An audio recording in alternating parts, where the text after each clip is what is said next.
Hello people, I hope you're all doing wonderful wonderful wonderful wonderful. सब लोग बहुत मजे में हैं। Today we are here to talk about a topic name drafting. Yes Akshada Saili सब मजे में। यस यस शुरू कर रहे हैं बस ईशा, ठीक है ना बेटा जी। तो ये एक ऐसा टॉपिक है जो बच्चों को थोड़ा सा ऑफन ट्रबल करता है, परेशान करता है, जबकि परेशान करने लायक टॉपिक नहीं। यस प्राज्वल एकदम आग लगा देंगे, चलो। बट ये परेशान करने लायक टॉपिक नहीं है। सुनना मेरी बात को बहुत केयरफुली। पहले इस टॉपिक के बारे में 2 मिनट बात करूंगा and thereafter I start. सुनो, सबसे पहली बात अच्छे से समझना जो मैं कहने की कोशिश कर रहा हूं कि एक बच्चों ने जो दिमाग में डर बना रखा है ना, उसको हटाओ। पहले फोकस हियर। ड्राफ्टिंग, ड्राफ्टिंग जो है ना, ये एक्चुअली बोलूं तो एग्जीक्यूटिव पे है ही नहीं। सुनना बहुत केयरफुली। ड्राफ्टिंग एक्चुअली एग्जीक्यूटिव के सिलेबस में नहीं है। आपके सीएस प्रोफेशनल के अंदर, सीएस प्रोफेशनल हार्डली 5 मिनट लूंगा शुरू में इंट्रोडक्शन के लिए, फिर अपन टॉपिक पे आएंगे कि एग्जाम में क्वेश्चन कैसे हैंडल करना है। सीएस प्रोफेशनल के अंदर there is a subject, entire subject, there is an entire subject जिसका नाम है ड्राफ्टिंग। तो सीएस प्रोफेशनल में पूरा सब्जेक्ट इसमें ड्राफ्टिंग होता है। तो एक्चुअली कोई भी चीज को ड्राफ्ट कैसे करते हैं ये आप सीखते हैं सीएस प्रोफेशनल पे, ये आप सीखते हैं सीएस प्रोफेशनल पे। तो ये बात खत्म हो गई। Having said that, the drafting executive के सिलेबस में टेक्निकली नहीं है, सीएस प्रोफेशनल के सिलेबस में ड्राफ्टिंग है। तो आप एक्चुअली ड्राफ्ट कैसे करते हैं ये पढ़ते हैं सीएस प्रोफेशनल में। बट कभी कभी इंस्टीट्यूट एग्जीक्यूटिव के कंपनियों के पेपर में एक आधा ड्राफ्ट पूछ लेती है। तो अगर अपन पिछले 3 अटेम्प्ट के पेपर देखेंगे तो उसमें से आपको दिखेगा एक अटेम्प्ट नहीं पूछा था, 2 अटेम्प्ट में 5-5 मार्क्स टाइप के क्वेश्चन पूछ लिए। ठीक है, तो ये इंस्टीट्यूट क्या है, स्टूडेंट को बस थोड़ा सा डराने के लिए करती है और एक थोड़ा सा आइडिया देने के लिए। क्या बेटा जी सुनो, एग्जीक्यूटिव में भी देख लो क्या है, ताकि प्रोफेशनल में आके एकदम से अच्छा जो सरप्राइज केक है। So you should have a fair idea about drafting at the executive level. तो एग्जीक्यूटिव लेवल पे ड्राफ्टिंग का कोई एक्सपर्टीज नॉलेज की जरूरत नहीं है। ये पूरा का पूरा प्रोफेशनल लेवल पे होता है डिटेल में। ठीक है, अब सुनना। कुछ स्टूडेंट्स कहते हैं कि हम सर ड्राफ्ट की प्रैक्टिस कर लेते हैं एग्जीक्यूटिव लेवल पे, नॉट रिक्वायर्ड। सुना मेरी बात को। एग्जाम में अपेक्षा क्या करते हो, कितने मार्क्स की ड्राफ्टिंग आएगी? मेरे हिसाब से 5। अब देखो, एग्जाम में कुछ एक्स्ट्रॉर्डिनरी हो जाए तो बात अलग है, उसमें तो कुछ भी हो सकता है। बट एक्सपेक्टेड है कि एग्जाम में ड्राफ्टिंग का क्वेश्चन आएगा 5 मार्क्स का। 5 मार्क्स का ड्राफ्टिंग आएगा। इसमें आपको पता है मिलेंगे कितने? मैक्सिमम 3। ड्राफ्टिंग का क्वेश्चन एग्जाम में जब 5 मार्क्स का आता है, बच्चा कैसा भी लिखे उसको 3 ही मिलते हैं, उसको 3 मिलते हैं। और मतलब आई हैव सीन बहुत सारी कॉपीज, राइट। एक्सेप्शन में आपको कह रहा हूं कि 100-150 कॉपीज में से कोई एक कॉपी में किसी को 4 मिल जाते हैं जो बहुत ही बेहतरीन लिख कर आया है। अदरवाइज नॉर्मली 3 या 2, 3 या 2, 3 या 2, 3 या 2। तो 5 मार्क्स के ड्राफ्टिंग के क्वेश्चन में एग्जाम में मिलने 3 या 2 ही है आपको। ठीक है, तो उस पर आपको इस हिसाब सोचना है कितना टाइम इन्वेस्ट करना है, कितना टाइम इन्वेस्ट करना है। I believe you should not invest more than 60 minutes on drafting. 60 minute से ज्यादा अपने ड्राफ्टिंग पे इन्वेस्ट नहीं करना चाहिए। एग्जाम में मैक्सिमम 3 से 2 मार्क्स का आपको टॉपिक है। 5 मार्क्स का क्वेश्चन आ गया, मिलने तो 3 से 2 है ना। अब अगर आपने 50 ड्राफ्ट को प्रैक्टिस भी कर दिया, सुनो प्रोफेशनल लेवल पे प्रैक्टिस करना है, पूरा पेपर है भाई। एग्जीक्यूटिव में आपने 50 ड्राफ्ट को लिख के भी देख लिया, ये सब करने की कोई आवश्यकता नहीं है। एग्जीक्यूटिव पे आपने क्या करना है, बस फॉर्मेट देख के जाना। Therefore simply see the format. Executive level पे सिर्फ एक फॉर्मेट देख लो, प्रैक्टिस वगैरह ड्राफ्टिंग करने की जरूरत नहीं। बिकॉज कोई भी चीज को अगर आपने आधा सीखा है, गलत सीखा है, तो that is not sensible. Professional में अच्छे से ही सीखना। अभी सिर्फ एग्जाम लुकआउट से क्या अगर आ गया तो उसे हमें अटेम्प्ट कैसे करना है, इसके लिए मैं यहाँ पे पूरा ड्राफ्टिंग कवर जरूर करेगा। फोकस करना अच्छे से। Sir in the examination if at all they ask a question on drafting, तो you are able to answer that at least कि हाँ ये जो 3 मार्क्स है वो तो अपन लेके निकले शांति से। तो इसमें आपको बिल्कुल कुछ परेशान नहीं होना है, बहुत ईजिली आप 3 मार्क्स लेके जाएंगे। पहले एक रूल है वो समझना, ठीक है। पहली चीजें क्लियर हो गई कि इसको लेके कभी पैनिक नहीं होना है। एग्जाम के एक दिन पहले बैठ के कोई ड्राफ्टिंग नहीं पढ़ते बैठना। अपने नॉर्मल सिलेबस पे फोकस करो, उसको बेहतरीन तरीके से करके जाओ। ये 2-3 मार्क्स का खेल है। मान लो गलती से एग्जाम में कभी 6-7-8 मार्क्स का भी ड्राफ्टिंग आ गया, तो भी वो मिलेंगे तो उसमें आपको 4 मार्क्स ही, 5 मार्क्स ही। तो इतना परेशान नहीं होना है, फोकस करना है ऑन योर मेजर कंटेंट। अब सुनो, एक और बहुत इंपॉर्टेंट बात बता रहा हूं। एग्जाम में अगर ड्राफ्टिंग का क्वेश्चन आ जाता है आपका, so then never attempt in first half. Paper को हम लिखते रहे 2 हाफ में डिवाइड करते हैं। जनरली मैं ऐसे सजेस्ट करता हूं बच्चों को कि पहले 2 आवर्स में जो अपन को बहुत अच्छे से आता है वो लिखो, और लास्ट के 1 आवर में बचा हुआ पेपर लिखना चाहिए। This is how ideally you should follow. सुनना, ड्राफ्टिंग को हमेशा आपने लास्ट 1 आवर में रखना है। ये रूल बना के जाना कि ड्राफ्टिंग का क्वेश्चन अगर एग्जाम में आ जाता है तो भी इसको आप कब करोगे, लास्ट 1 आवर में, फर्स्ट 2 आवर में नहीं करोगे, बिकॉज ये एक लो स्कोरिंग क्वेश्चन है। इसको अगर आप शुरुआत में करोगे तो आप अननेसेसरी बहुत ज्यादा टाइम दे दोगे इसको, और you will not even realize कि आपके 20-25 मिनट्स एक ड्राफ्ट लिखने में वेस्ट हो जाएंगे, और मिलेंगे कितने, वही 3 मार्क्स, वही 3 मार्क्स। सो उससे बेटर है बेटा जी कि इसको लास्ट के 1 आवर में करो और वो 3 मार्क्स लेके जाओ। तो ड्राफ्टिंग का question is come generally low scoring question, ज्यादा इसमें कुछ करना नहीं, बस ये ध्यान रखो कि आपने जो मैं बता रहा हूं भी ड्राफ्ट वो पढ़ के जाने सिंपल तरीके से, एंड उसके अलावा एग्जाम में लास्ट 1 आवर में ही इसको अटेम्प्ट करो, कोशिश करो जितना लास्ट में करो उतना अच्छा। बुरे से बुरे समय पे क्या होगा कि आपके 3 में आपको 5 में से 2 ही मिलेंगे, ये वर्स्ट कम सिनेरियो है, but there are other questions where you can score ना। और आजकल तो पेपर बहुत स्कोरिंग बन जाता है, बिकॉज वो क्या करते हैं, सब क्वेश्चन दे देते हैं। एक 4 मार्क्स का क्वेश्चन है, उसके अंदर 4 सब क्वेश्चन है, तो वो चारों क्वेश्चन 1-1 मार्क के हो गए ना, राइट। ऐसे क्वेश्चन एग्जाम में बहुत स्कोरिंग हो जाता है, बिकॉज वहां पे you can score 4 on 4, 5 on 5, 6 on 6. So you should focus on those questions rather than focusing on these questions. Are we clear? मैं बेटा जी आपको अच्छे से क्लियर दिख रहा हूं ना? एक बार चेक कर लेता हूं मुझे मैं क्लियर क्यों नहीं दिख रहा।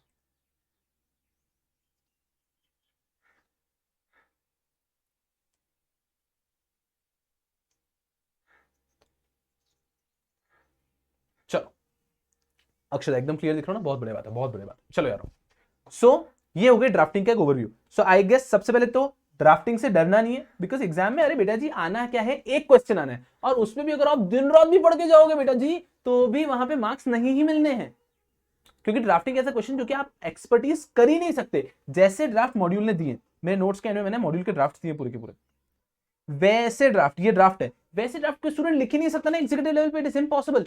प्रोफेशनल पे आप महीनों तक ऐसे ड्राफ्ट लिखने की प्रैक्टिस करते हो, आप एग्जाम के पहले 50 से 60 ड्राफ्ट तो लिख के जाते हो, तब जाके आप एग्जाम में ड्राफ्ट कर पाते हो।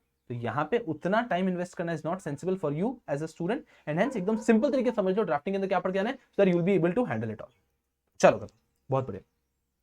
अब आता है सबसे पहले फॉर्मेट्स पे, देखो सुनो, सबसे पहले मैं बात करूंगा बोर्ड रेजोल्यूशन कैसे ड्राफ्ट करते हैं, एकदम इजी से पार्ट है that how do you draft a board resolution, कि अगर एग्जाम में आ गया ड्राफ्ट अ बोर्ड रेजोल्यूशन, तो बोर्ड रेजोल्यूशन का फॉर्मेट कैसा होता है पहले समझो। चलो understand very carefully, board resolution का फॉर्मेट कैसा है, ये मैंने पहले एक फॉर्मेट बना रखा है पूरा, ठीक है।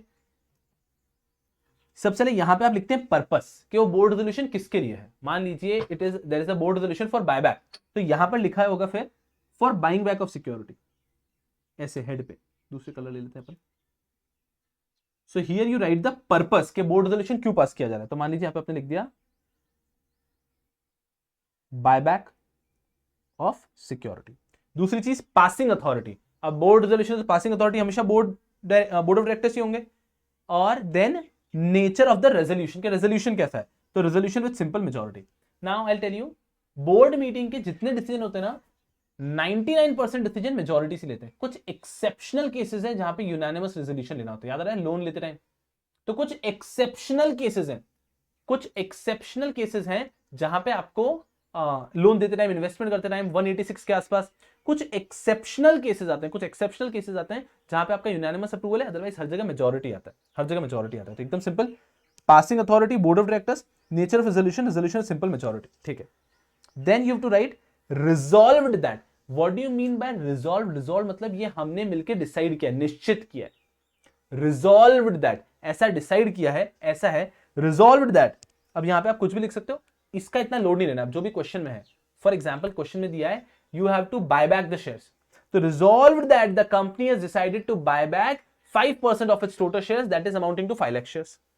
आपको एक और लाइन लिखनी है, resolved further that, resolved further that, कुछ जगह आपको मिलेगा फर्दर रिजॉल्व दैट, ठीक है, resolved further that, resolved further that करके एक और point, that the shares will be issued on this date as on this date, ऐसा कुछ। सो देन आपको बहुत आसान है, अरे बहुत मतलब बहुत ही आसान है ये।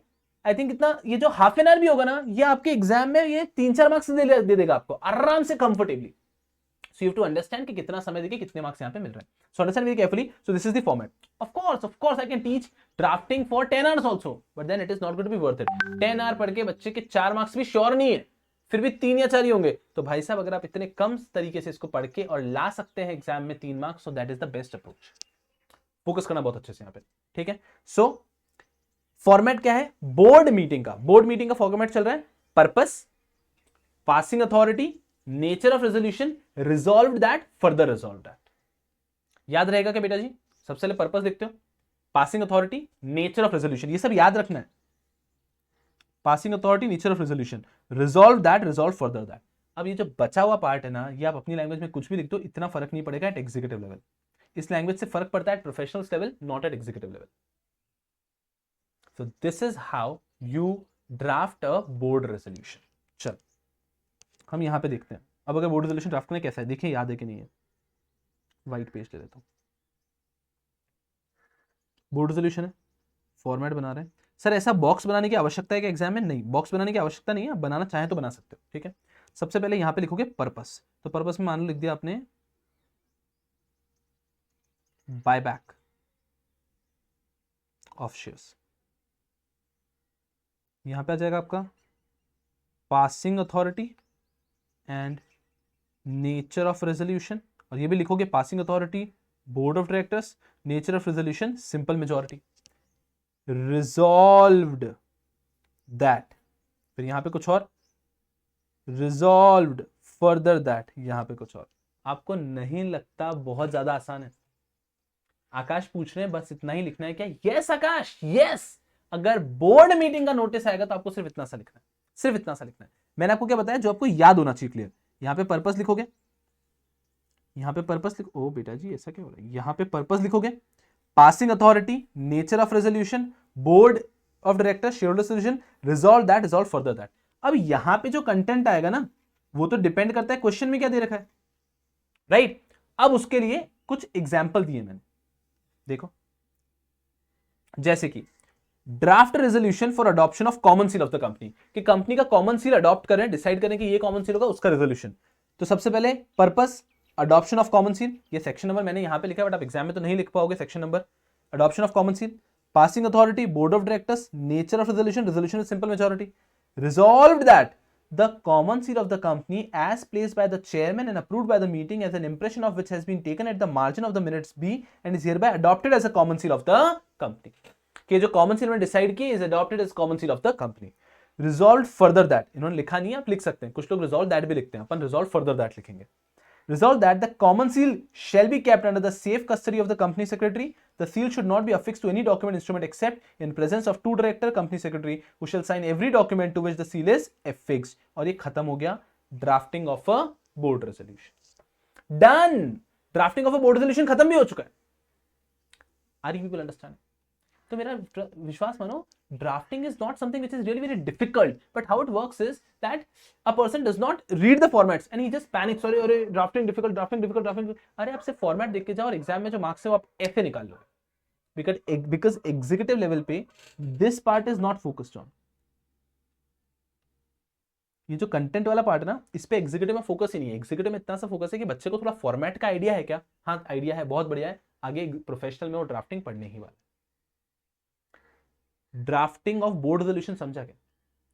इमेजिन करो, आंखें बंद करके देखो, ड्राफ्टिंग ऑफ, एग्जाम में क्वेश्चन आ गया, you have to draft a board resolution. क्या लिखोगे? सबसे पहले पर्पस जो आ गया वो लिख दिया, passing authority, nature of resolution, resolve that, resolve further that, उसके आगे भरोगे पूरा, आप पूरा भर दोगे क्वेश्चन के according. Are you people with me? समझ में आ रहा है क्या सब बच्चों को? Are you people with me गधों? बोर्ड रेजोल्यूशन समझ में आया क्या? आकाश कह रहे हैं कि is it okay if we do not write a content? No, अगर आप अंदर का कंटेंट नहीं लिखोगे तो मार्क्स नहीं मिलेंगे। ये जो मैंने हाईलाइट किया, यहाँ पे कुछ ना कुछ तो लिखना है। तो क्वेश्चन में जो भी देखो, क्वेश्चन ऐसा वन लाइनर आ सकता है, जैसे कि लिखा है पे draft resolution for adoption of common seal, तो ये आपको मन से कुछ भी लिख देना है, that the company is deciding to adopt this as their common seal, ठीक है।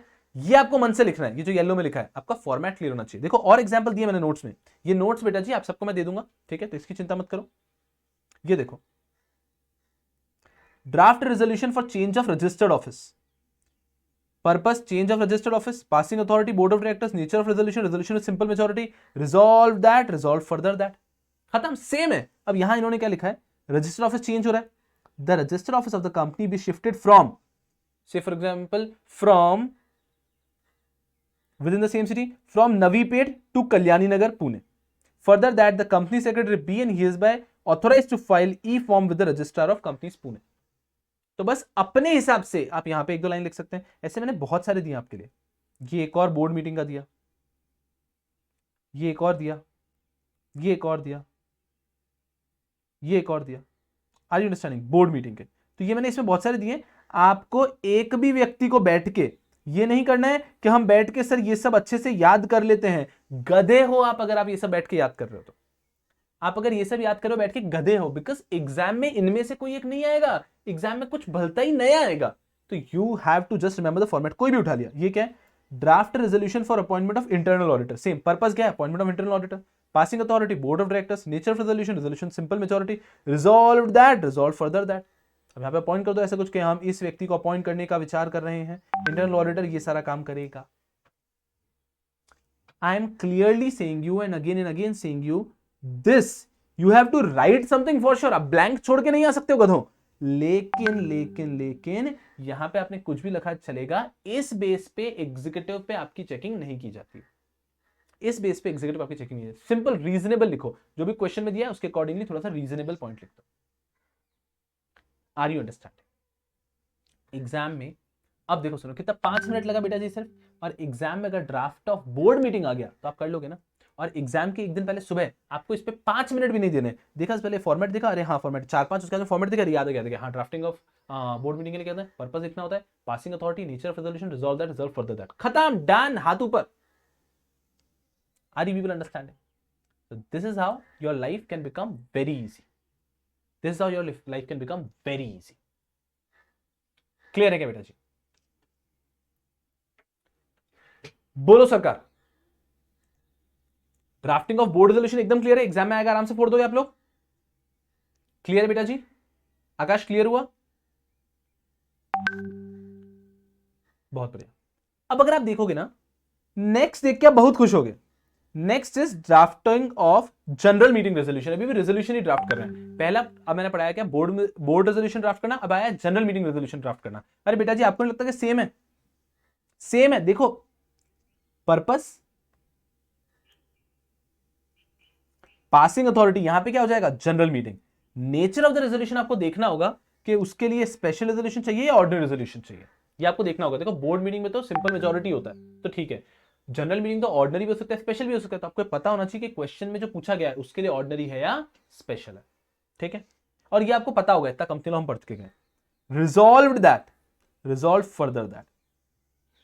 अब आपको याद होगा ना, तो जब मैंने आपको कंपनी लॉ का बैच शुरू किया था बेटा जी, तब मैंने आपको पढ़ाया था ऑर्डिनरी बिजनेस, स्पेशल बिजनेस, हर एक को क्लियर है।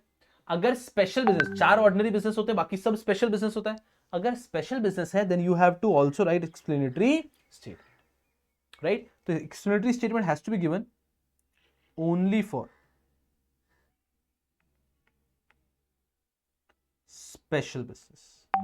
एक्सप्लेनेटरी स्टेटमेंट देना होता है सिर्फ मात्र केवल स्पेशल बिजनेस के लिए। तो हो सकता है आपको क्वेश्चन में दिया हो, वैसे तो ऐसे चिंता की बात नहीं, एग्जाम में दिया होता है क्वेश्चन में कि ये आपने जनरल मीटिंग नोटिस बनाना है और साथ में एक्सप्लेनेटरी स्टेटमेंट भी बनाना है, और अगर कुछ नहीं दिया है मान लीजिए, तो आपको फिगर आउट करना पड़ेगा कि वो जो इशू है वो ऑर्डिनरी बिजनेस है या स्पेशल बिजनेस है। अगर वो ऑर्डिनरी बिजनेस है तो एक्सप्लेनेटरी स्टेटमेंट नहीं चाहिए, स्पेशल बिजनेस है तो एक्सप्लेनेटरी स्टेटमेंट चाहिए।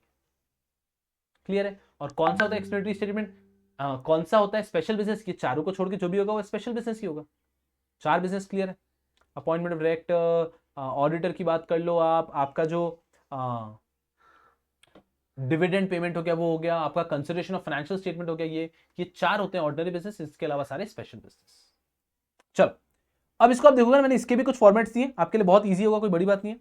क्वेश्चन क्या है, draft resolution along with explanatory statement to change of register office within a state from the jurisdiction of one ROC to another. एक आरओसी से दूसरे आरओसी पे लेके जा रहे हैं, तो इसके लिए आपका कौन सा रेजोल्यूशन आता है, स्पेशल रेजोल्यूशन। याद आ रहा है बेटा जी आपका, alteration of memorandum of, alteration of MOA, alteration of MOA, ये आपने सेटिंग अप में कहीं पे पढ़ा होगा, ऑल्ट्रेशन ऑफ एमओए। तो ऑल्टरेशन ऑफ एमओए के लिए what you need to do is you need to pass a special resolution. सुना, सबसे यहां पे आप पर्पस लिख दोगे पूरा का पूरा, passing authority general meeting, nature of the resolution special resolution. अब देखो यहां पे लाइन लिखने के लिए ज्यादा नहीं, तो रिजॉल्व दैट करके एक ही लाइन लिखती, resolve that pursuant to the provision of section this of Companies Act, this read with this and subject to this, the Ministry of Corporate Affairs place of ROC has presently situated in Mumbai and is now changed to Pune। कि हम मुंबई से registered office को Pune shift कर रहे हैं। तो ये आप अपने हिसाब से कंटेंट लिख सकते हो, राइट। ये हो गया आपका कंटेंट खत्म। सर रिजॉल्व फर्दर दैट, चाहो तो एक और पॉइंट लिख दो, चाहो तो एक और पॉइंट लिख दो, that the approval, that all the resolutions have been drafted and CS has been authorized to file that resolution. खत्म खत्म, ऐसा आप लिख सकते हो, that CS will be handling all the filing. फिर since this is a special business, तो इसके साथ में आपको एक्सप्लेनेटरी स्टेटमेंट में लिखना है। एक्सप्लेनेटरी स्टेटमेंट में क्या होता है, जो आइटम का डिस्कशन हो रहा है उसके थोड़े डिटेल्स लिख दो। तो मान लो आप रजिस्टर ऑफिस शिफ्ट करो, उसका पूरा एड्रेस दे दो। अब देखो यहाँ पे क्या लिखा है, presently the company's registered office is located at this in the city of Mumbai. The board of director of a company at their meeting on this have decided to change the location and so on so on so on. समझना ध्यान से मेरी बात को।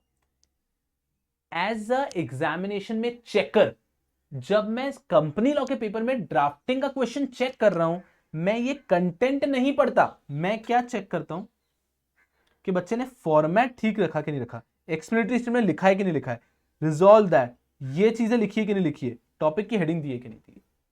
तो executive level पे आपके अंदर का content is not so relevant, not so relevant, उसको आप अपने मन की लैंग्वेज में जैसे चाहे वैसे लिख सकते हो एक फेयर आइडिया के साथ में, लेकिन what is relevant is the format, is the format. And अगर आपको ऐसा लगता है कि नहीं भाई मेरे को तो बहुत ही ज्यादा मेहनत, मेरे पास बहुत समय है, मैं भाई एक ही ग्रुप दे रहा हूँ और एक ग्रुप में मेरे 2-3 पेपर में एग्जाम्शन है, तो आप चाहो तो ये सब बैठ के याद कर सकते हो, तो आप चाहो तो ये सब बैठ के याद कर सकते हो, but it is not worth it. I will tell you, last to last attempt में तो ड्राफ्टिंग पे क्वेश्चन ही नहीं था, एग्जाम में ड्राफ्टिंग पे क्वेश्चन ही नहीं था, तो कभी कभी ऐसा भी होता है।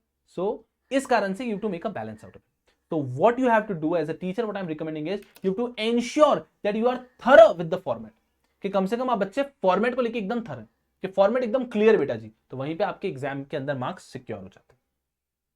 चलो फिर मैंने इसके बाद में आपको फॉर्मेट दिए एक आधा, ताकि आप लोग उसको सिर्फ रीड भी करोगे, याद बात कुछ नहीं करना है, सिर्फ रीड भी करोगे तो you get a fair idea कि हाँ इस तरह से होता है। सेम वही चल रहा है भाई साहब, क्या करना है हमको, ये topic variation of schedule right, passing authority, general meeting, nature of resolution, special resolution, resolve that, resolve further that, explanatory statement, अंदर का कंटेंट आप अपने हिसाब से लिख सकते हो। सेम सेम बहुत सारे आपको दिए मैंने अभी, just so that you could give it a good reading.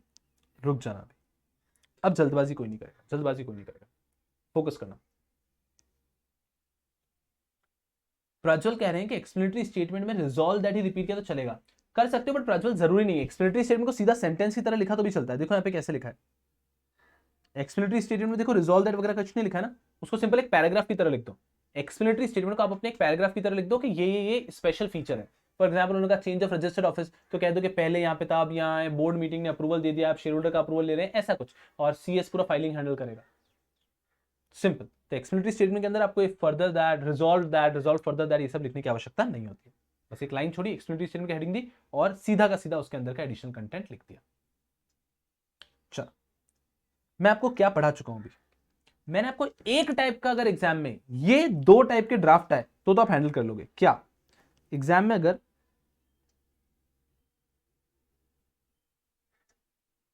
Resolution draft करने का है तो आप हैंडल कर लोगे। हमने 2 प्रकार के रेजोल्यूशन पढ़ लिए, एक होता है बोर्ड मीटिंग का रेजोल्यूशन, वो भी हमने अच्छे से कर लिया, और दूसरा होता है जनरल मीटिंग का रेजोल्यूशन। तो बोर्ड मीटिंग रेजोल्यूशन भी हो चुका है, जनरल मीटिंग रेजोल्यूशन भी हो गया। आई गेस आप लोग बहुत कंफर्टेबली हैंडल कर पाओगे, एकदम सिंपल। ये हुआ purpose, passing authority, nature of the resolution, resolve that, resolve further that, खत्म। और वहीं जनरल मीटिंग की बात करूं तो वहां पे भी सेम ही है, purpose, passing authority, nature of the resolution, passing authority, general meeting, nature of the resolution depend करता है ऑर्डिनरी है या special, resolve that, resolve further that, and if required explanatory statement. So you to just ensure that you are good with the headings, with the topic, with the background, with the format. And I hope you can do that. I hope you can do that. ठीक है क्या बेटा जी? Are you all with me? Just tell me. Are you all with me? अभी तक सब मेरे साथ हो ना, बहुत ज्यादा इजी चल रहा है अभी तक। अरे बिल्कुल, मतलब कैसा होता है कि आप लोग कभी कभी परेशान हो जाते हैं कुछ चीजों को लेके, जिसको लेके आपको परेशान होना ही नहीं चाहिए, right? Just tell me, are you all with me up till here? यहां तक सब मस्ती में, कोई परेशानी की बात ही नहीं है, तो फिर आगे बढ़ेंगे। चलो बोलो मेरे को, are you all with me up till here? सब लोग एकदम कंफर्टेबल हैं?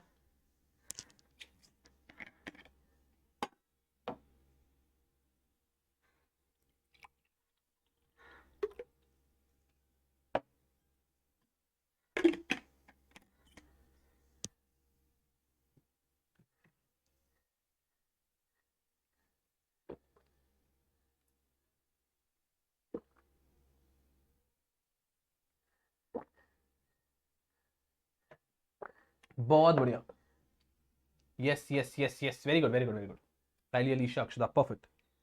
अब सुनो, ये हो गए दो चीजें, बोर्ड मीटिंग का रेजोल्यूशन, जनरल मीटिंग का रेजोल्यूशन। अब हम आ रहे हैं तीसरी चीज पे, दैट इज नोटिस। कि एग्जाम में अगर नोटिस ड्राफ्ट करने का आ गया तो क्या। और बेटा जी सुनो ना, जैसे ही मतलब चाहिए तो सॉफ्ट कॉपी में डाउनलोड नहीं भी किया तो चलेगा, लेकिन ये जो भी मैंने दिया ना एक बार रीड जरूर कर लेंगे। ये रीड करने से क्या होगा, गेट अ फेयर आइडिया कि एग्जाम में कैसे लिखना है, तो बस एक बार रीड करना है और कुछ भी नहीं।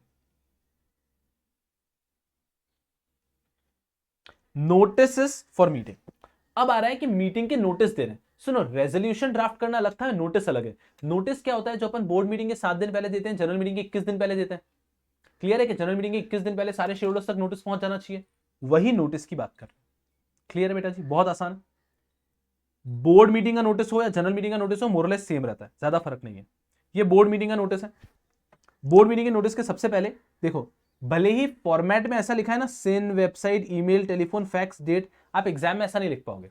आपको एग्जाम में इसको एक के अंडर एक ही लिखना पड़ेगा। सुनो, तो एग्जाम में बेटा जब आप फॉर्मेट बनाओगे तो फॉर्मेट कुछ ऐसा बनेगा नोटिस का। नोटिस के फॉर्मेट में बॉक्स बना दो तो अच्छा है मेरे हिसाब से, कोई भी ड्राफ्ट करो ना तो बॉक्स बना दोगे तो इट विल लुक लुक्रेटिव। अब यहां पे इस तरह से आपने एक के बाद एक सारी इंफॉर्मेशन देनी होगी, फैक्स नंबर, सिन नंबर वगैरह सब, और सब होने के बाद यहां पे डेट। समझ में आ रहा है, क्योंकि भले ही हम लोग यहाँ पे, मेरे तो क्या बुक है टाइप किया हुआ है ना, तो इसलिए एक लाइन में आ गया। जब आप इसको फिल करोगे तो आप एक लाइन में उसको लिख ही नहीं सकते, तो इसलिए आप एक के बाद एक लिखेंगे। सबसे पहले कंपनी का नाम, रजिस्टर्ड ऑफिस का एड्रेस, सिन नंबर, वेबसाइट कंपनी की, email ID, telephone number, fax number, और उसके बाद में नीचे राइट हैंड साइड पे डेट। आप समझो, आप कोई भी कंपनी का नोटिस उठाओ, आप कोई भी कंपनी का नोटिस उठाओ, आपको कंपनी का नोटिस इसी प्रकार से मिलेगा। आप कोई भी कंपनी का नोटिस उठा लो, आपको कंपनी का नोटिस हमेशा इसी प्रकार से मिलेगा। क्लियर बेटा जी, तो ये सारी चीजें एक सीक्वेंस में आ गई। उसके बाद में डेट। डियर सर और मैम, अगर एग्जाम में नाम दे दिया है तो उसके हिसाब से आप सर या मैम लगा लोगे। नाम मेल का दिया है तो सर, फीमेल का तो मैम, और अगर नाम वाम कुछ नहीं दिया, डायरेक्टर बोला तो डियर सर और ma'am. I am directed to inform that the first meeting of board of director of the company will be held on this और this date of this at the registered office.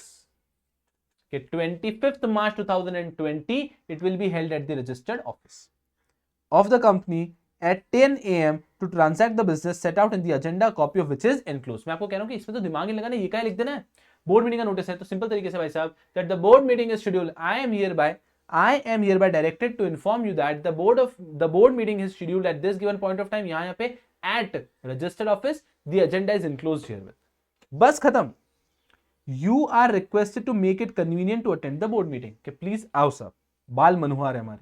और फिर right hand side पे yours faithfully for, जो भी company का नाम ऊपर लिखा था, कंपनी सेक्रेटरी। एग्जाम में कभी भी ड्राफ्ट के अंदर अपना नाम नहीं लिखना है, खुद का नाम लिख के आना नहीं, इट इज नॉट अलाउड।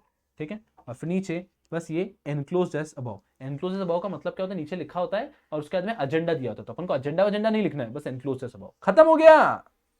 बस इतना सर, मैं आपको कह रहा हूं दीवानों जैसे आसान है, आप तो बस टेंशन लेके बैठे थे। फोकस करना अच्छे से। दूसरा, draft notice for subsequent board meeting, वो फर्स्ट बोर्ड मीटिंग सब्सीक्वेंट होगा तो बाकी सब तो सेम होगा, ये सब लिख दिया सीक्वेंस में, फिर डेट लिख दिया, dear sir ma'am, notice is hereby given that meeting of the board of director will be held at registered office on this day at the registered office at 10 AM to transact the business set out in the agenda. You are requested to make it convenient to attend the meeting. A copy of the agenda of the business is enclosed. Yours faithfully for this company, company secretary, enclosed as above। हाहा, आपको नहीं लग रहा क्या कि ये कुछ जरूरत से ज्यादा ही आसान चीजें हैं? ये कुछ जरूरत से ज्यादा आसान चीजें। These are certain things which are और easy क्या, मतलब there is no word to it. It is just that you just were required to get a fair idea, a box, a format। ठीक है, ईशा का एक सवाल है कि सर यहां पे हम XYZ लिखेंगे, चलेगा बिल्कुल, ABC XYZ ऐसा लिख सकते हो, नाम नहीं लिखना है खुद का बस। ठीक है, चल सर ये तो बोर्ड मीटिंग के नोटिस भी अच्छे हैं। अब सुनो सुनो सुनो, this is a notice for general meeting, but when it comes to notice, general meeting board meeting के नोटिस सेम ही होते हैं। देखो, कंपनी का नाम, डिटेल्स, एक के नीचे एक, डेट राइट हैंड साइड पे, नोटिस लिखा हो तो ठीक है, नहीं लिखा हो तो चलता है। Notice is hereby given that EGM of the company will be held at this to transact the following business। फिर यहां पे आपने बिजनेस लिखना होता है, तो एक बिजनेस तो एक ही लिख दो, ठीक है। To consider and if thought fit to pass without modification the following resolution as an ordinary resolution in respect of which special notice has been received। क्या हमें स्पेशल नोटिस मिला था फॉर रिमूवल ऑफ डायरेक्टर, तो वो हम पास करना चाह रहे हैं। सुना ध्यान से, resolved that Mr. XYZ be and is hereby removed from the office of auditor company with effect from the conclusion of the meeting। A copy of representation has been set out for ABC by order of the board company secretary। और इधर वापस date आ गई। Note आता है, रुको रुको रुको रुको, नोट क्या आता है, जो मेंबर अटेंड नहीं कर सकता वो प्रॉक्सी भेज सकता है, प्रॉक्सी का नोट आता है। और एक्सप्लेनेटरी स्टेटमेंट दे रखा है, इसका भी नोट आता है, क्योंकि नोटिस के साथ में एक्सप्लेनेटरी स्टेटमेंट देना होता है। फिर एनेक्सचर, क्या क्या एनेक्स किया है, एनेक्स किया है एक्सप्लेनेटरी स्टेटमेंट। सर ये तो डिफिकल्ट हो गया, नहीं बेटा जी अभी देखेंगे, पहली बार देख रहे हो ना इससे डिफिकल्ट लग रहा है, अभी देखते हैं वापस, बहुत ईजी लगेगा। सुनो, कोई भी नोटिस हो, ये हम अभी तक देख रहे थे बोर्ड मीटिंग का नोटिस था। बोर्ड मीटिंग का नोटिस बहुत आसान है, कंपनी का नाम, कंपनी के डिटेल्स, डेट, डियर सर और ma'am I am hereby directed to inform you this your presence is highly requested, यहां पे लिख दिया फॉर कंपनी का नाम XYZ एनक्लोज्ड, खत्म, खत्म हो गया। फर्क क्या होता है, कभी कभी ये तो बोर्ड मीटिंग हो गया, जनरल मीटिंग के नोटिस में माइनर एडिशंस आ जाएंगे। क्या माइनर एडिशंस आ जाएंगे, इसी प्रकार से कंपनी का नाम, इसी प्रकार से डेट, डियर सर और मैम, और यहां पे दैट द AGM और EGM of the company schedule to be on this date at this place, okay. और फिर यहां पे आप लिख सकते हो कि क्या आप डिस्कस करने वाले हो। सुनो, अगर ऑर्डिनरी बिजनेस, ये तो आपको पता है ना, आप पूरा कंपनी लॉ पढ़ चुके हो, तो ये तो आपको पता है that if at all there is an ordinary business, तो बात खत्म हो गई, तो कुछ और लिखने की जरूरत नहीं है। अगर आप ऑर्डिनरी बिजनेस ट्रांजैक्ट कर रहे होते तो बात खत्म, ये कर दिया। इसके बाद आप सिंपल सोच लिख सकते हो योर्स फेथफुली, कंपनी का नाम ऐसा, और यहां पे 1 और 2 नोट, खत्म हो जाएगा।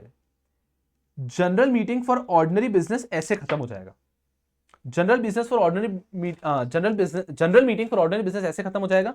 कंपनी का नाम, कंपनी के detail, date, dear sir ma'am, the general meeting has been scheduled on this point of time at this place, ऐसा ऐसा ऐसा ऐसा, yours faithful for this company XYZ। Note 1 and 2, एक नोट आता है प्रॉक्सी का, एक नोट आता है प्रॉक्सी का, और एक ही नोट आएगा, यस, नोट 1 प्रॉक्सी का एक नोट आएगा, बस खत्म हो गया। लेकिन अगर यही जनरल मीटिंग है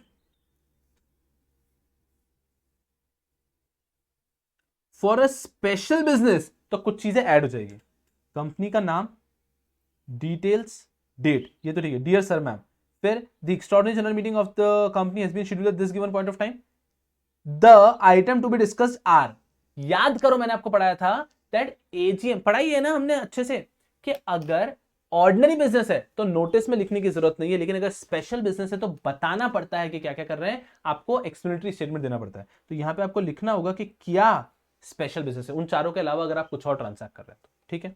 उसके बाद में your request is highly this yours faithfully, ठीक है। अब सुना ध्यान से, योर्स फेथफुली वगैरह सब कुछ आ गया, यहां पे डेट लिखा तो चलता है, नहीं तो नहीं लिखा तो भी चलता है। यहां पर आते हैं 2 note, note 1 and note 2। Note 1 एक तो प्रॉक्सी का नोट एज इट इज आएगा, that the person who is entitled to attend and vote also has a right to appoint proxy। एक और नोट आता है that explanatory statement has been enclosed, और फिर इसके नीचे आप लिखते हैं annexure, और फिर यहां पे सिंपल 1 करके explanatory statement। सर ये तो बहुत मुश्किल है, मेरा विश्वास मानो मुश्किल नहीं, मेरा विश्वास मानो मुश्किल नहीं। चलो सब बच्चे क्या करेंगे, आंखें बंद करो, सब बच्चे क्या करेंगे, आंखें बंद करो, आंखें बंद करके बैठो एकदम मस्ती, सबने आंखें बंद कर लेनी चाहिए। देखो बेटा जी, आपको पता है मेरे पास एक ही ताकत है, तो अगर आपने आंखें बंद नहीं की तो मैं उस ताकत का कर लूंगा इस्तेमाल, और फिर आपको परेशानी होगी। अगर मैंने ताकत का इस्तेमाल कर लिया तो परेशानी होगी, कर लूं मैं, गधों। चलो सबको अटेम्प्ट की कसम है, आंखें बंद। जो लाइव देख रहे हैं, जो बाद में देखेंगे, सब लोग आंखें बंद। अब सुनो मेरी बात को अच्छे से, है ना, आंखें बंद। अब हम बात कर रहे हैं अबाउट नोटिस। नोटिस हमने पढ़ा पहले बोर्ड मीटिंग का नोटिस। बोर्ड मीटिंग का नोटिस तो बहुत ही आसान है, कंपनी का नाम, कंपनी के सारे डिटेल्स, यहाँ पे कंपनी का नेम वगैरह लिख देंगे, ठीक है। नेम के बाद में यहाँ पे लेफ्ट हैंड साइड पे वापस आ जाएगा डियर सर मैम, उसके बाद में this is the board meeting, you have to come at this given point of time at this is the venue, ठीक है। योर्स फेथफुली, कंपनी का नाम, ओके, बात खत्म। ये हो गया बोर्ड मीटिंग, बहुत आसान। इसके बाद में आता है जनरल मीटिंग में भी ऑर्डिनरी बिजनेस। ऑर्डिनरी बिजनेस में क्या है कि ना तो आपको ये लिखना होता है कि जनरल मीटिंग में क्या डिस्कस कर रहे हैं, और ना ही नीचे एक्सप्लेनेटरी स्टेटमेंट देना होता है, और ना ही उसका नोट देना होता है। तो ऑर्डिनरी बिजनेस और स्पेशल बिजनेस में 3 चेंज आ जाते हैं, राइट। अगर ऑर्डिनरी बिजनेस तो बहुत आसान है, कंपनी का नाम, उसके सारे detail, date, dear sir ma'am, so we are going to conduct the annual general meeting at this given point of time at this given place, ठीक है।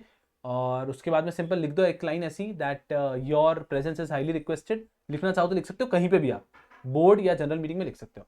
राइट हैंड साइड पे योर्स फेथफुली, योर्स फेथफुली के बाद में आ जाएगा नीचे आपका नाम, खत्म बात। और एक नोट आ जाएगा किसका, प्रॉक्सी का, and there will be a single note with respect to proxy. बात ही खत्म, बात ही खत्म। आप समझ रहे हो, एक सांस में खत्म हो गया। और वहीं अगर ये है जनरल मीटिंग स्पेशल बिजनेस का, तो भी सेम, कंपनी का नाम, कंपनी के डिटेल, यहां पर डेट, यहां पर डियर सर मैम, उसके बाद में पूरा सब कुछ, उसके बाद में पूरा सब कुछ आ जाएगा, that the general meeting has to be scheduled, the general meeting has to be scheduled at this place. Special business है तो आपको ये भी लिखना पड़ेगा ना कि क्या कर रहे हो। So this is with respect to an item for removal of director, removal director नहीं, कोई भी ऐसी चीज जो कि ऑर्डिनरी बिजनेस में कवर ही नहीं होता है, कोई भी ऐसी चीज जो ऑर्डिनरी बिजनेस में कवर नहीं होता है, वो लिख दिया कि इस कारण से ये मीटिंग हो रही है। आपको यहां पे मीटिंग का एजेंडा भी लिखना पड़ता है ना, when it is a special business. और उसके बाद में लिख दो कि एक्सप्लेनेटरी स्टेटमेंट एनक्लोज्ड है, वापस योर्स फेथफुली वगैरह वगैरह वगैरह। और यहां पे नोट में 2 नोट आएंगे, एक प्रॉक्सी का नोट तो आएगा और एक आएगा एक्सप्लेनेटरी स्टेटमेंट इज अटैच्ड। और नीचे एनेक्स्चर, एनेक्स्चर करके आपको यहाँ पे पूरा एक्सप्लेनेटरी स्टेटमेंट बनाते नहीं बैठना है, सिर्फ एनेक्स्चर नंबर 1 एक्सप्लेनेटरी स्टेटमेंट लिख के छोड़ देना। आर वी अंडरस्टैंड, ठीक है, are we getting a fair idea. So ये तो बहुत ज्यादा हो रहा है, ये तो बहुत ज्यादा हो रहा है, नहीं मेरा विश्वास मानो कि पहली बार आप देख रहे हो इससे आपको ज्यादा लग रहा है। अब अगर हम यहाँ पे देखते हैं, देखो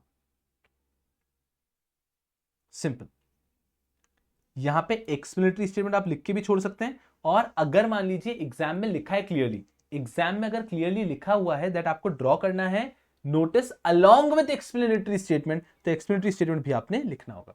अब एक सवाल आता है, आकाश पूछ रहे हैं एक्सप्लेनेटरी स्टेटमेंट में क्या लिखना है नेक्स्टर के अंदर। तो नेक्स्टर में एक्सप्लेनेटरी स्टेटमेंट में आपने जो भी आइटम है उसके बारे में 4-5 लाइन, आप इतना बड़ा नहीं लिख पाओगे कभी एग्जाम में, उसके बारे में 4-5 line. For example if we are talking about removal of director, तो एक्सप्लेनेटरी स्टेटमेंट में लिखेंगे that Mr. Ramesh, who is a director of the company, is proposed to be removed. He is working in the company for last 10 years, but a few shareholders have given a special notice for his removal owing to his long absence in the last financial year.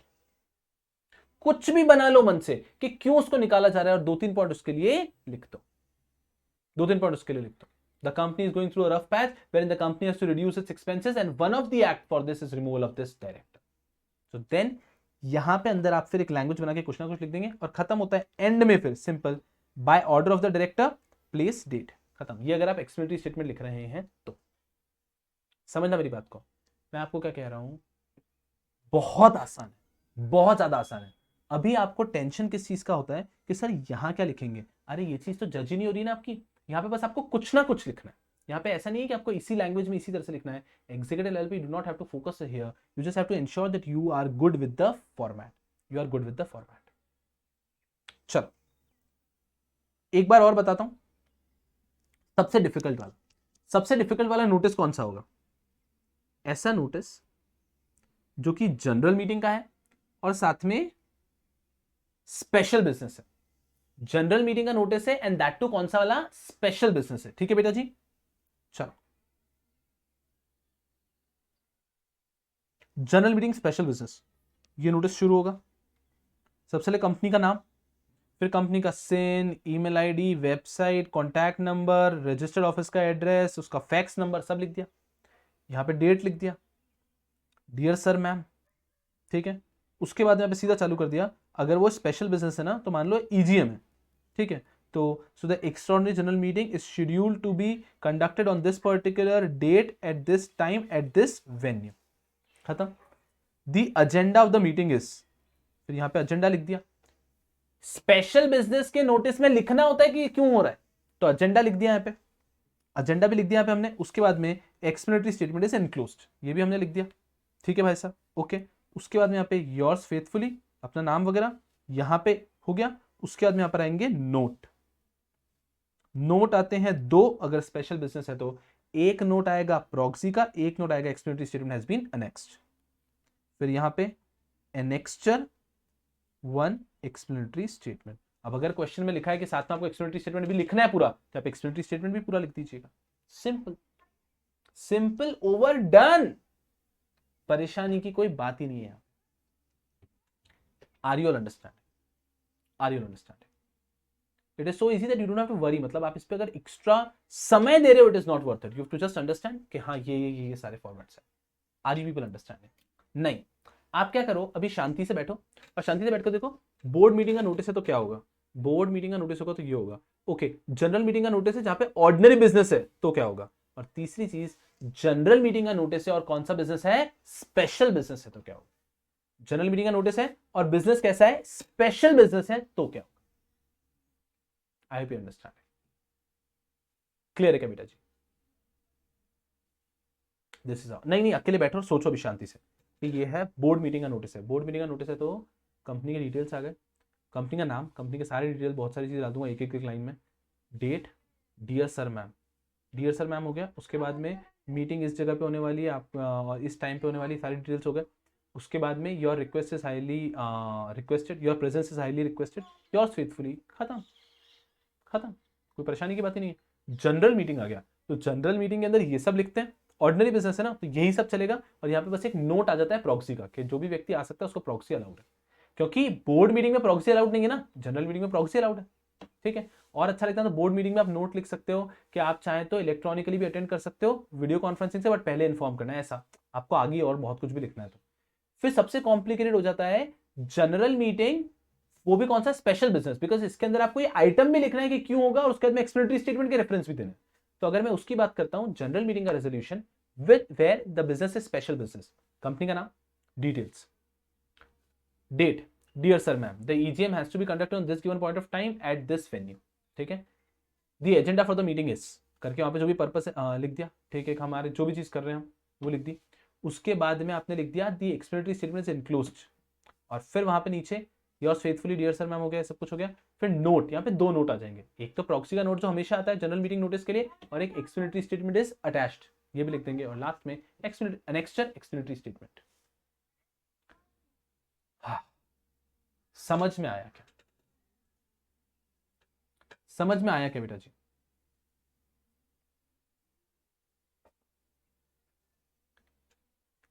Are you all with me? Just tell me, are you very comfortable? मतलब मेरी क्या अपेक्षा है अभी आपसे, मेरी आपसे ये अपेक्षा है कि हर एक व्यक्ति के दिमाग में ये 4 ड्राफ्ट अच्छे से हो गए। Notice also of board meeting, notice also of general meeting, और जनरल मीटिंग में भी 2 तरह के notice, for ordinary business and for special business. अरे आई टेल यू, आप एक बार फॉर्मेट ही बना दोगे ना तो आपको आधे मार्क्स तो वहीं मिल जाता है। फॉर्मेट के मार्क्स होते हैं तो एक बार फॉर्मेट, बट हाँ गलती मत करना, कोई बच्चा सिर्फ फॉर्मेट बना के आ गया, सर आपने बोला था ना फॉर्मेट, ऐसा बना के आ गया मैं, आपने बोला था ना एग्जीक्यूटिव में फॉर्मेट के मार्क्स होते हैं, तो मैं ऐसा फॉर्मेट बना के आ गया। कैसा फॉर्मेट? ये इस प्रकार से लिख के आ गया। नहीं, आप खाली नहीं छोड़ सकते कोई भी जगह, वहां पे जो मन में है वो लिखो, वो जो मन में है लिखो। रजिस्टर्ड ऑफिस, अरे शुभम शुक्लेचा मार्ग, बिल्डिंग नंबर 4411006, जो मन में आए लिखो, बट आपको वहां पे कुछ ना कुछ कंटेंट लिख कर the examiner should be confident that the person is fair, has a fair about idea about the format, and professionals के अंदर वैसे भी सौम्या मैम आपको इतना डेप्थ में पढ़ाएगी ड्राफ्टिंग कि आपको आनंद आ जाएगा। वहां पे आता है कि ड्राफ्टिंग के कंटेंट पे फोकस, एग्जीक्यूटिव में ड्राफ्टिंग के कंटेंट पे फोकस नहीं है, ड्राफ्टिंग के फॉर्मेट पे फोकस है।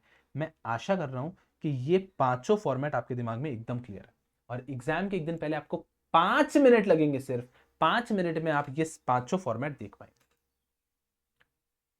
Is everyone with me? Is everyone with me?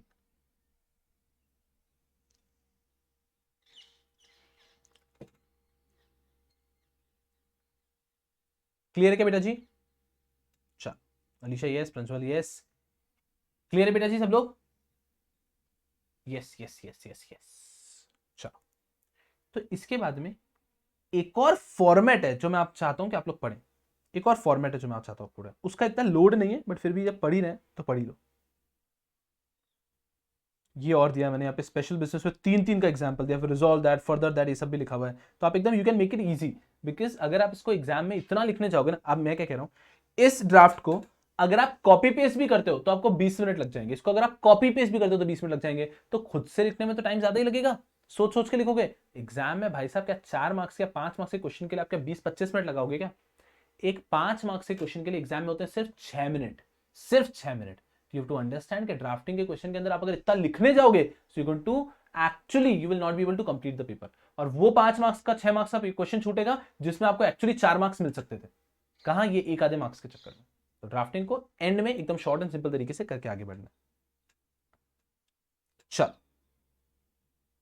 एक और चीज है मिनट्स। तो मिनट्स वगैरह एग्जाम में आए नहीं है कभी, बट इट इज जस्ट कि अगर गलती से भी कभी आ गए, institute has never asked minutes पे question, but if at all they ever ask you over minutes so then you should be well aware. तो इसके कारण मिनट्स पे भी एक बार बात कर रहा हूं, फोकस करना अच्छे से। Minutes, draft minutes of the first board meeting. तो मिनट्स में कैसा होता है, पहले एक हेडिंग दे देते हैं, minutes of the proceeding of the first meeting as on this conducted at this time, ऐसा सिंपल। तो ये एक हेडिंग है कि मिनट कौन सी मीटिंग की है। These are minutes of the general meeting या फिर of the board meeting which was conducted at the registered office on this date at this time, बस।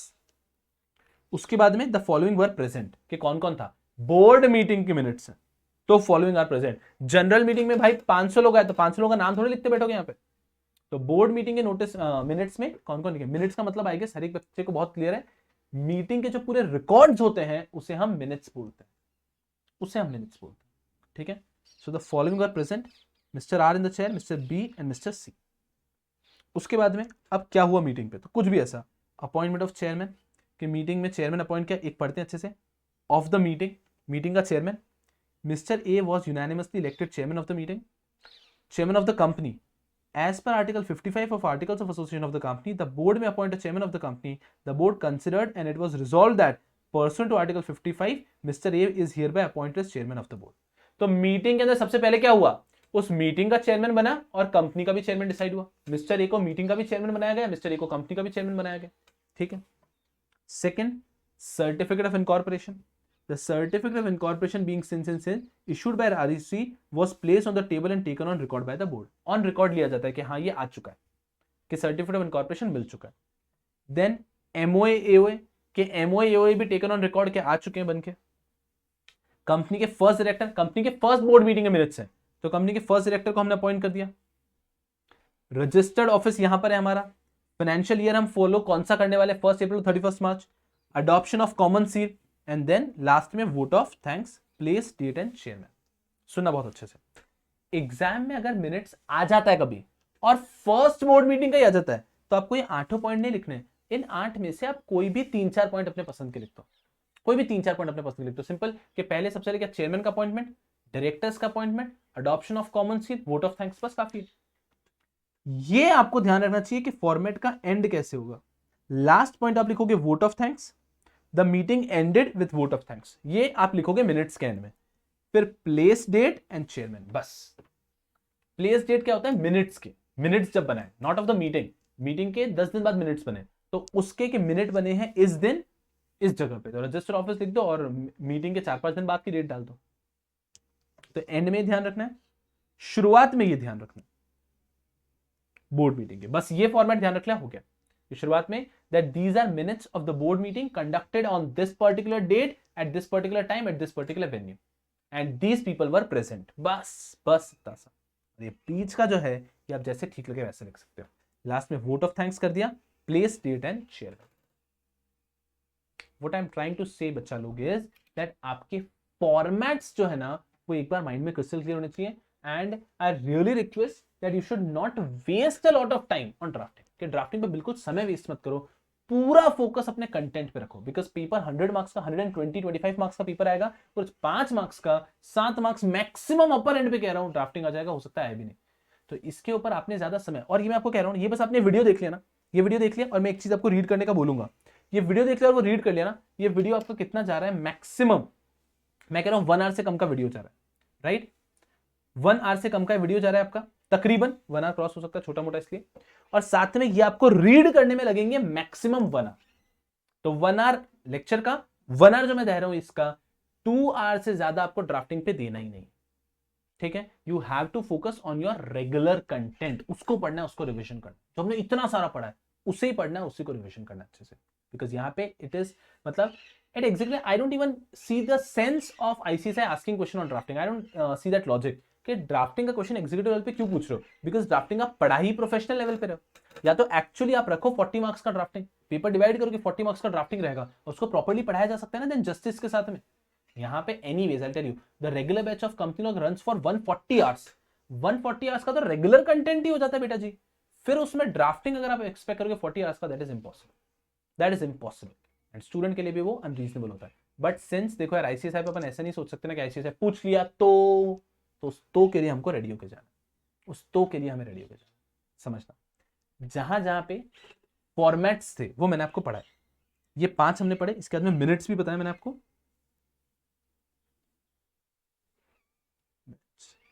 ये सब वो है जहां पे फॉर्मेट्स है, जहां पे फॉर्मेट है, हाँ ये फॉर्मेट ओरिएंटेड है।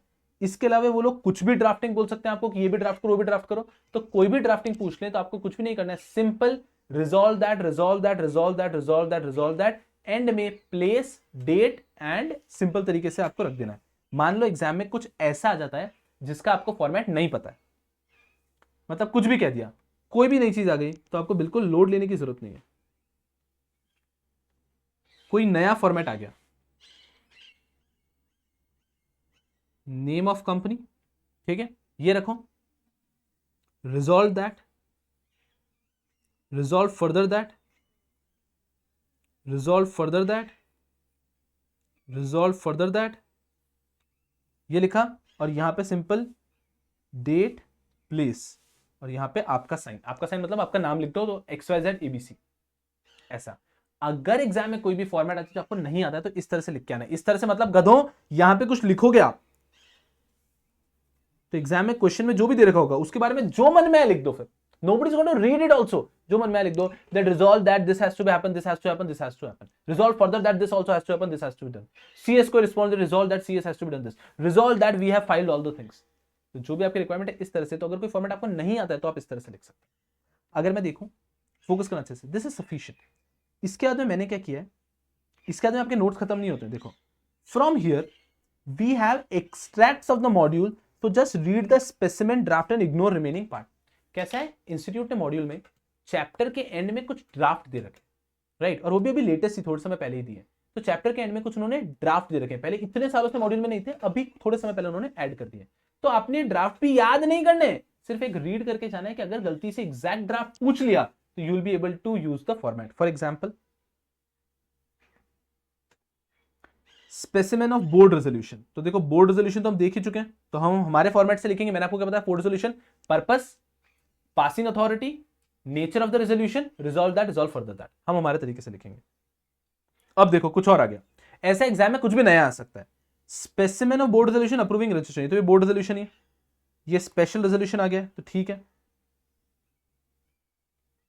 अब देखो specimen shareholders agreement, अब I don't think they are ever going to ask you this in the examination, they will never ask you कि shareholding agreement बना के बताओ, they should never ask you, institute का भरोसा नहीं है बेटा जी, मतलब I have written attempt institute के ना CS के, I know भाई वो एक आधा क्वेश्चन तो एग्जाम में ऐसे थे जो बच्चे ने कभी सोचा ही नहीं, तो I will not say कि institute can not ask, institute may ask, but ideally they should not ask। भाई सत्य है, इंस्टीट्यूट पूछ लेगा, देख लेते हैं क्या है। स्पेसिमेन शेयर होल्डर्स अग्रीमेंट, तो अभी बोले एक शेयर होल्डर अग्रीमेंट कैसा होता है, तो this agreement made on this day between this of the first part and mister B of the second part. तो कोई भी अग्रीमेंट आता है ऐसा लिख दो, this agreement is entered between mister Akash of the first part, mister Bhanu of the second part, ऐसा। और आकाश के थोड़े डिटेल्स, भानु के थोड़े डिटेल्स। कोई भी अगर अग्रीमेंट एग्जाम में आता है तो अग्रीमेंट मल्टीपल पार्टीज के बीच में होता है, तो हमेशा एक पार्टी और दूसरे पार्टी के बारे में नाम लिखो, तो इससे आपका आधा पेज तो ऐसे ही फिल हो जाता है। तो कभी भी अगर एग्जाम में कोई अग्रीमेंट की ड्राफ्टिंग आ जाए, तो कोई भी अग्रीमेंट की ड्राफ्टिंग आए तो आप इसी तरह से शुरू करेंगे। अग्रीमेंट का नाम share holders agreement, this agreement is entered between Akash deciding at age, criteria, profession, ये सब लिख दिया, party of the first part and Bhanu, age, criteria, residing at, address, ये सब लिख दिया, party of the second part, party of the first part, party of the second part, ऐसा। तो इससे आपका एक कोई भी अग्रीमेंट हो तो उसकी शुरुआत ऐसी होती है, ठीक है। उन्होंने साथ में क्या किया है, this part plus this party plus this party, तो 3 पार्टी ली उन्होंने, अपन 2 पार्टी भी एग्जाम में ले सकते हैं। फिर वेयरएस और फिर कुछ क्लॉजेस लिख दी, खत्म। अभी कंटेंट रेलेवेंट नहीं, बस आपको वेयरएस करके 1-2 क्लॉजेस लिखना है, ठीक है। It is here bye agreed between the parties 1 2 3 4 5 6। आप सुनो मेरी बात को, इससे अगर ये कहां से, मैं बताऊं कहां तक चल रहा है, ये यहां तक, एंड में signed and delivered on behalf of this this this this, signed and delivered in the presence of this this this, खत्म। ये अगर आप कॉपी भी करते हो, कॉपी पेस्ट करते हो, मैं आपको क्या कह रहा हूं, आपको इसे कॉपी पेस्ट करने में 45 मिनट्स लगेंगे। शेयर होल्डर्स अग्रीमेंट को कॉपी पेस्ट करने में 45 मिनट्स लगेंगे, तो बेटा जी इसको एग्जाम में खुद से लिखने में तो 1 घंटा लिखेगा। 5 मार्क्स के लिए 1 घंटे तक एग्जाम में लिखते बैठोगे क्या? तो सुनो बेटा जी, ना तो ऐसा पूछा जाता है, और पूछा जाता है तो आपको ये लिखना भी नहीं है। आपको कैसे लिखना है, आपको सिर्फ ये share holders agreement between this and this, उसके बाद में यहां पे 3-4 क्लॉजेस लिख दो बस, कोई से भी, क्या ए बी सी डी करके थोड़े क्लॉजेस। एंड में, अब फॉर्मेट इंपॉर्टेंट है ना, तो एंड में simple signed signed in the presence of A B. देखो मैं थोड़ा बेटर तरीके से करता हूं, बहुत ज्यादा रफ दिख रहा है ना। पूरा एग्रीमेंट यहां पे कंप्लीट हो गया, उसके बाद में यहां पे agreed and signed, agreed and signed A B. उसके बाद में यहीं पे नीचे भी लिख सकते हो, ऐसा दोनों साइड लिखने की जरूरत नहीं, एक साइड भी लिखा, in the presence of C D. Witness होते हैं ना अग्रीमेंट में, तो अग्रीमेंट एंड इस तरह से होता है, और फिर यहां पे लिख दो भले डेट प्लेस, खत्म। डेट प्लेस भी इसी के नीचे लिख दो, और तो कंफ्यूज होने की भी जरूरत नहीं आपको, तो डेट प्लेस उसी के नीचे, डेट एंड प्लेस। तो समझना एग्जाम में अगर कोई भी अग्रीमेंट आ जाए, अब ये मत घबराना मत कि सर यार ये तो ऐसे कैसे लिख पाएंगे, मैं आपको कह रहा हूं, मैं आपको एकदम रेयर पॉसिबिलिटी में लेके चल रहा हूं कि अगर पूछ लिया तो, अगर उन्होंने गलती से कोई भी अग्रीमेंट पूछ लिया तो सिंपल रखना कि ये A and B, this agreement is entered between A, उसके details party of the first part, and B उसके details party of the second part, और फिर यहां पे the agreement reads as follows करके 4-5 कुछ भी क्लॉज लिख दो। एंड में फिर वापस agreed and signed A B in the presence of C and D. मैं आपको कह रहा हूं कि ये भी लिखोगे ना तो आपका 1.5 पेज चला जाएगा, ये भी लिखोगे तो 1.5 पेज चला जाएगा, 4-5 मार्क्स के क्वेश्चन में उससे ज्यादा क्या लिखोगे? Are we understanding? तो अगर कोई भी अग्रीमेंट आ गया तो this is how you to ensure that you write the agreement.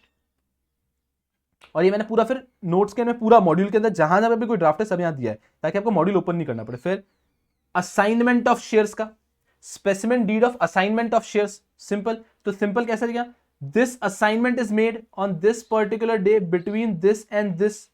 उसके बाद में द डीड विटनेसेस की जगह लिख सकते हो the agreement has the following clauses, ठीक है। The agreement reads as follows, फिर उनके बीच में कुछ भी लिख दो कि this person is assigning this to this person, and last में ऑफिस वही कि अग्रीड एंड साइंड, और उस व्यक्ति का फाइन, उस व्यक्ति का नाम, उसके साथ में इन द प्रेजेंस ऑफ, और उस व्यक्ति का साइन। Are we understand? तो ये यहां पे तो इन्होंने अपना ही खुद का फॉर्मेट दिया है, इनका फॉर्मेट एक बार देख लेते हैं असाइनमेंट ऑफ शेयर्स का, इनका फॉर्मेट देख लेते हैं असाइनमेंट ऑफ शेयर्स का। ऐसे जितने फॉर्मेट देखोगे उतने कम है, बट यार एक मटका है, सट्टा, क्या पता वो लोग एग्जाम में किससे क्वेश्चन पूछ लेंगे, right? So we never know, so to be on safer side we have to see everything possible, that is the best approach. हर चीज देख के जाओ तो यार रिस्क नहीं है। Specimen deed of assignment of shares in a company, के एक व्यक्ति शेयर्स को असाइन कर रहा है, this assignment is made on this day, मतलब 25th day of March 2020 between A B sun of this person, उसके details of one part, and C D of this of the other part. जैसे कि अपन ने पढ़ा ना कि this agreement is entered between A उसके details of the first part and B उसके details of the second part, same है। The deed witnesses as follows, यहां पे आप लिख सकते हो the agreement reads as follows, और फिर यहां पे आप अग्रीमेंट का कंटेंट अपने हिसाब से लिख सकते हो that this person is giving these shares, जिसका अमाउंट इतना है, पेड अप शेयर कैपिटल इतना है टू दिस पर्सन, ठीक है। और एंड में विटनेस असाइनर ऐसा भी लिख सकते हो, या फिर अग्रीड एंड साइन करके 2 लोगों का नाम जिनका ऊपर पार्टी है, and in the presence of करके 2 लोगों का नाम। So there is no format, but whenever there is an agreement, you have to ensure कि agreement has been entered between A, उसके डिटेल्स लिख दो, डिटेल्स में 3-4 लाइन खा जाओ ना, उसके रिसाइडिंग एट, प्रोफेशन ऐसा है, सन ऑफ, एज, सब चीजें लिख दो, ठीक है। ये हो गया। उसके बाद में 3-4 पॉइंट लिख दिए क्लॉज के, और एंड में signed and agreed and in the presence of, फिर डेट और टाइम, डेट और टाइम भी आप लिख सकते हैं। So then there is no end to it. फिर अगला है स्पेसिमेन ऑफ स्पेशल रेजोल्यूशन। तो स्पेशल रेजोल्यूशन तो ठीक है, हमें पता है। रेजोल्यूशन देख लेंगे, हमने जैसे फॉर्मेट पढ़ा है उसी को पढ़ेंगे, फिर आप रेजोल्यूशन में इधर नहीं आएंगे। बोर्ड रेजोल्यूशन भी इधर नहीं देखेंगे, अपना बोर्ड रेजोल्यूशन हुआ है। नोटिस ऑफ बुक क्लोजर, हमें अपना नोटिस पता है, अपने फॉर्मेट से लिखेंगे। एक्सट्रैक्ट ऑफ मिनट्स देखो इतना सा है, तो अपन अपने फॉर्मेट से लिखेंगे, अपना फॉर्मेट बेटर है ऊपर जो मैंने बनाया, और बस इतना सा पढ़। तो सुनो मेरी बात को अच्छे से, आपके एग्जाम में क्या क्या ड्राफ्टिंग के तौर पे वो लोग पूछ सकते हैं, फार फेचेड तरीके से भी। देखो बेटा जी, वो पूछ सकते हैं, चलो फ्रेश तरीके से करता हूं अच्छे से। चलो अब मैं फाइनली कंक्लूड कर रहा हूं, बेटा जी फोकस करना। What could be the possible questions on drafting? They could ask you for drafting resolution for board meeting. They could ask you resolution for general meeting. They could ask you notice for board meeting. They could ask you notice for general meeting for ordinary business. Notice for general meeting of special business. ध्यान रखना special business वाला complicated है थोड़ा सा। They could ask you minutes, समझना। Seventh, they could ask you any agreement.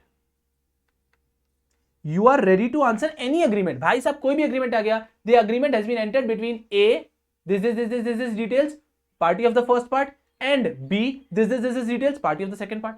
The agreement reads as follows, 4-5 point लिखे, जो भी 2-3 पॉइंट लिखे, एंड एंड में agreed and signed A and B in the presence of CD। खत्म done संपला। समझो ये अग्रीमेंट कोई भी आएगा तो आप ऐसे अग्रीमेंट, कोई सा भी अग्रीमेंट आगे आप लिख सकते हो, मेरा विश्वास मानो, you'll get the best possible marks। and then comes 8th, हमने एक जो लास्ट में असाइनमेंट डीड देखा है ना, असाइनमेंट डीड। ये 8 प्रकार के एग्जाम के अंदर आपसे ड्राफ्टिंग के क्वेश्चन पूछे जा सकते हैं। सर क्या आप लिख के दे सकते हो कि 8 प्रकार के अलावा कुछ नहीं पूछेंगे? लोग I tell you, ICSI would never stop to surprise you. वो एग्जाम में कुछ भी एफिडेविट कुछ भी लिख सकते हैं, कुछ भी, कोई मान धर्म नहीं है। लेकिन मेरे हिसाब से एज ए स्टूडेंट आपने प्रिपेयर होकर इसी के लिए जाना, बिकॉज इसके अलावा अगर आप बाकी प्रिपेयर करने जाएंगे तो कोई अंत ही नहीं, फिर वो प्रोफेशनल के ड्राफ्टिंग के सिलेबस से कहीं से भी पूछ लेता, राइट?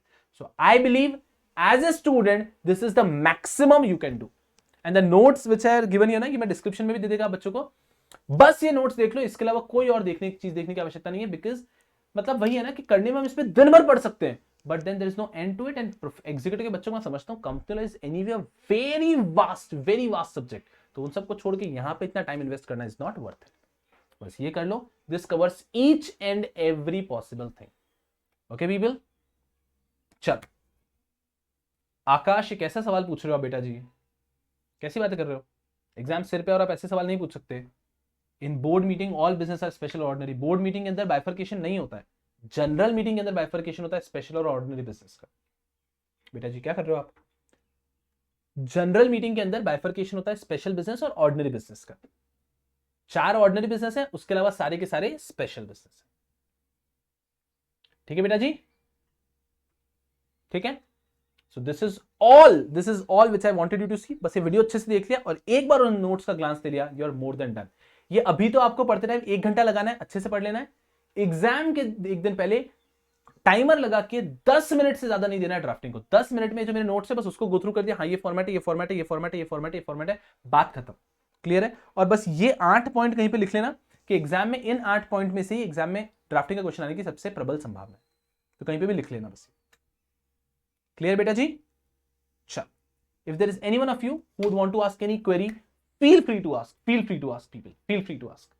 कुछ भी चीज पूछना चाहते हो तो एकदम मस्ती में पूछो, ओके? पूछो यार।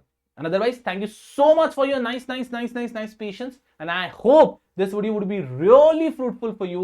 This would sincerely save some time of yours in the examination। बेटा जी एग्जाम में समय जरूर बचाएगा आपका, ठीक है ना? तो अभी आप इसको लेकर ड्राफ्टिंग को लेकर इतना सारा पढ़ना पड़ता है, उससे बेटर है इतने में आपका सिंपली में सब कुछ कवर हो जाता है। तो एग्जाम में ट्रस्ट में आप क्या नाम है बहुत अच्छे से स्कोर कर पाएंगे। एंड सेकंड है, समझो ना, 5 मार्क्स का क्वेश्चन है, उसमें मिलने 3 है, राइट? तो उस पर इतनी मेहनत करके 3 लेना, इससे बेटर है कि वो समय कहीं बेटर जगह पे इन्वेस्ट करोगे ना और ज्यादा मार्क्स स्कोर कर पाओगे। और ऐसा नहीं है ना नॉलेज लुकआउट से मैं कुछ ढंग से पढ़ा रहा हूँ, I myself agree knowledge lookout से 0 पढ़ाया है, क्योंकि नॉलेज लुकआउट तो आपको डिटेल में पढ़ाना पड़ेगा ना कि वो रिजॉल्व दैट भी क्यों लिखते हैं, कब से लिखते हैं, उसकी हिस्ट्री क्या है, और वो सब प्रोफेशनल पे आता है, right? So that is the reason I have to take it in the most summary fashion. मतलब मेरे यहाँ पे क्या बच्चे के लिए कम से कम समय में ड्राफ्टिंग बच्चे का एग्जाम का क्वेश्चन हैंडल हो जाए, that was the objective. Okay बेटा जी, so that will be all from my end. Thank you so much for your nice patience, and I'm here for your queries. Don't worry.